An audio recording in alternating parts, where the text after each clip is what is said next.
Hi friends, Reagan Setterfield from Christ Episcopal Church. Welcome to the Word on Wednesday. So today I'd like to talk about a particular passage from Paul's letter to the Philippians and the theological concept that comes out of it.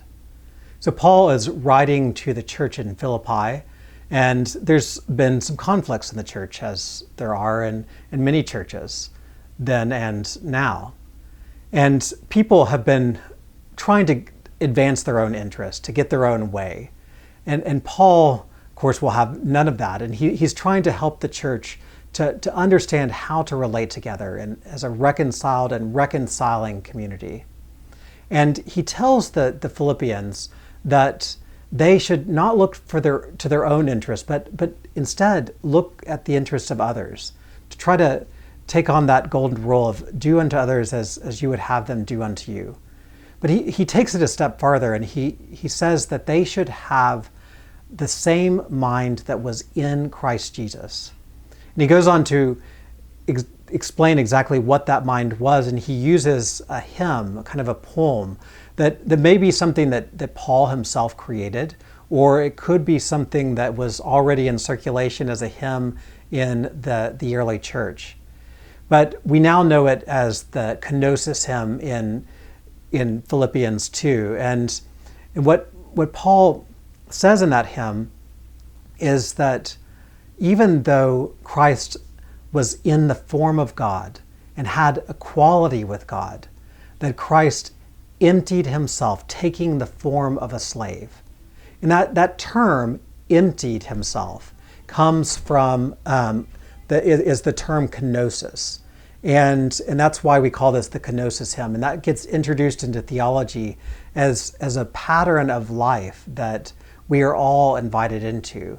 And it's a pattern of self-emptying, of giving ourselves for others.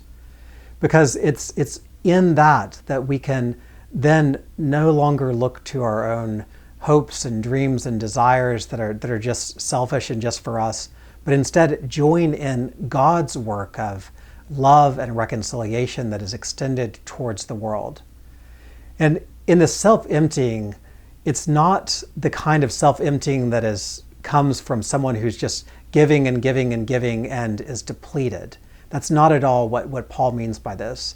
Instead, it's a giving of oneself because you are a part of a form of energy and life that is endless and boundless.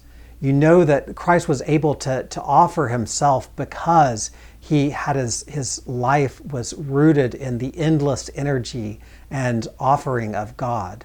And so because of that, Christ was able to offer himself in fullness to us, because it would never be a depleting activity, but instead would align his life into the endless energies of God. And so that's what we're invited into as well. When we offer ourselves and seek to help others and to live in solidarity with others, it should never be a depleting activity, but it should be instead a way that we make room, giving over our own energies, giving over our own life, so that we can then live from the endless energy and the expansive and endless life of God. And that can become our life. And that's how we find ourselves elevated with Christ into the right hand of God that Paul goes on to say is the place that Christ now occupies. So that's the invitation of kenosis. And I invite you to take this chapter from Philippians, Philippians chapter 2, and really explore it and meditate it on it this week and see what it brings up for you. And think about how you might live into this energy from God. Thanks for being with me. Hope you'll join me for another Wednesday with the Word.